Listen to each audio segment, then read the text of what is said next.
start off with, looking at test scores, there's been a discrepancy between the performance in elementary schools, between the Aldine and the 3 different elementary schools. There are many factors that contribute to the difference, but how do you think the Board of Ed, if elected, what would you do in your part to remediate that difference? And what plans can you think of that might address that issue of the discrepancy between the schools? First of all, thank you, Saul, again for interviewing me. Thank you to my wife who has lent me or borrowed me to this process, who has helped me along this process also, and my children and all the Rosa Park residents who have spoken to me. Thank you. Now, the first thing that I think should happen is everything should be standardized in a way that I know there's a specials that for math. My daughter's currently in 1st grade, and there's a math special every Monday. I think that should be everywhere in the district in terms of the elementary schools. So Aldine should have a math special. Okay. Robert Gordon should have a math special, and Sherman has a math special. So that should be the case. That, if it's not already, should be standardized. Okay. The second thing that I think should happen is, one thing that we can do is break the children down into centers or groups. One of the questions that was asked at the debate was heterogeneous. Right. Heterogeneous. And I think if we break the children down into centers or in a heterogeneous group, I think we should standardize that in a way that all the schools are doing that. Okay. And once all the schools are doing that, we can ensure that the teachers are teaching them the same thing. And ultimately, we have the effective teachers to teach them a great heterogeneous way of how to do math, how to do science, how to do language arts, particularly for those students that will be taking the PARCC test. Okay. The PARCC test is a major test that is coming up this year for the first time, and I want Roselle Park students to excel in that. And the way that we can excel is by bringing up these scores is by standardizing everything. Okay. So Aldine is doing the same thing that Sherman is doing. Okay, Robert Gordon is doing the same thing that Aldine is doing. So we're not looking at a process where all our schools are doing something differently. Everything should be standardized in a way where all our schools are doing the same thing in small groups, in small groups, and with extra specials, extra math. Now we have the math specials. Maybe we can look into science specials. Maybe we can look into language arts specials. And that will hopefully bring all the schools up so that they can meet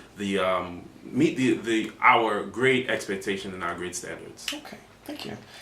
And dealing with that, I guess another standard is the Common Core. Right. And that was discussed at the candidates' night, and the gentleman who asked it was, I guess, very good in just saying, let's forget about its effects. He just wanted to know how it would be implemented. Right. But what do you foresee as being the biggest hurdle for the district to meet the Common Core standards this year and the next? And what would you suggest to have it addressed? Because it'll be the first year, I guess. And for 3rd graders in particular, I know that the PARCC test, everyone has taken on computers. So if you need on computers, technology will be one of our big issues. And when it comes to technology, that means financing is going to be a big issue. And we know that our residents pay 52.34 of the property taxes. So we have to look for cost-effective measures, and I know you may hear that a lot from politicians, but we have to look for measures and look for ways that we can purchase the technology in order to meet the standards. Because what we want to do as much as possible is make sure our children get the best education.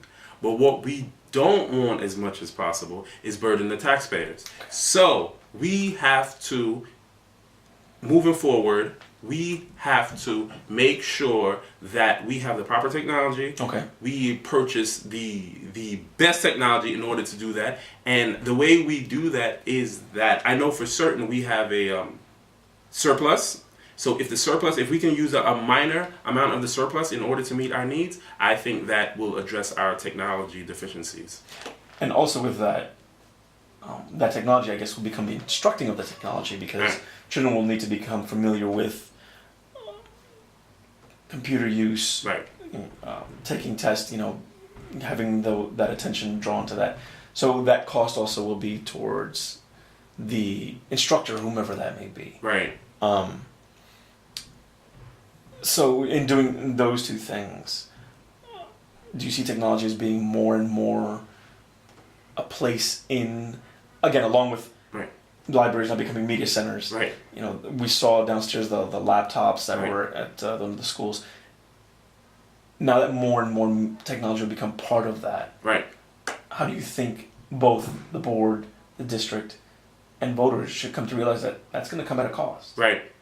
And that's what you're basically saying there. Right. Right. I'm basically saying that we ultimately, you and I and all the other taxpayers, have to make sacrifices for our schools. Okay. We have to make sacrifices for our schools because we want the best education. We are now competing with countries, and not just we're competing with Cranford or Westfield or Elizabeth. We're competing with countries and continents. We're competing on a global scale. Okay. So we have to meet this global need. So I hope as much as possible that our residents and the community members will be able to make these sacrifices so that we can provide this technology. Okay. And the last question is to do with the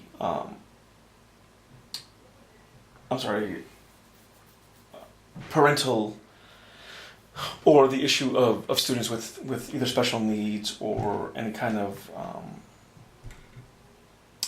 evaluations. Right. It's been mentioned that often parents feel that they must seek evaluation and intervention for the struggling students outside of the district due to the long response time or the lack of resources or the Right. intervention that does not seem to be successful. Right. What do you know about the issue?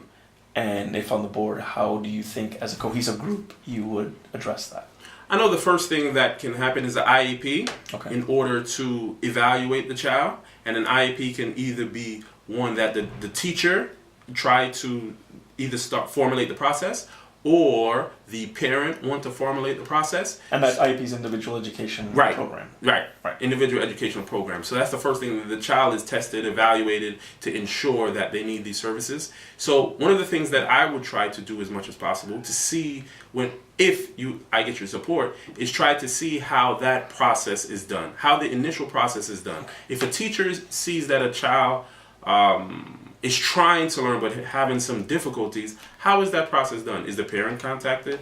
Once the parent's contacted, do they go to the IEP first, or do they just let the child try to pick up? So I am trying to, as much as possible, will put a structure in place where, if it's not already in place, Okay. with the help of the superintendent, trying to put a structure in place where we can recognize those students that may be falling behind on no fault of their own, but because of maybe they have they have something that needs to be addressed. So what I would want to do as much as possible, again, is to create a structure. We see a student now is falling behind. The IAP we put forward to that student, will that IAP then evaluate that student? And once it's evaluated, then move on to a process that can get the proper services. And how long will that take? Okay. If I have a student who's having problems, it shouldn't be something that's taking 3 months, 6 months, 8 months. The school year is 180 days. So we have to move on with these processes as soon as possible. Now, a lot of times it takes the parent has to go along with this process. So if the parent is going along with this process and the teachers see that maybe there's a need for this, it should be a process where it's orderly, it's not time consuming, and that process will then address these needs. And if Roselle Park cannot provide these services, then we can look elsewhere. And with that, and this is in no way, this is my question, this is in no way kind of a condemnation, Right. But the reality is that children who require IEPs or require additional instruction, there's a cost associated with that. Right. And we're getting back to that original thing of The the cost. responsible, Right. the cost along with the education and the sacrifices that need to be made. Right. Do you think you would still let the residents know we have a growing population that may need, how would you address if for whatever reason there becomes a growing population of students that require IEPs or that require special needs, and that requires an extra cost? How? Then we have to look into more grants from the state. Okay. I know for sure in our budget there's a special designation for special education. Correct. We have to look into if we can get more money to address the population. One thing that our community has provided for our school very well in a lot of respects.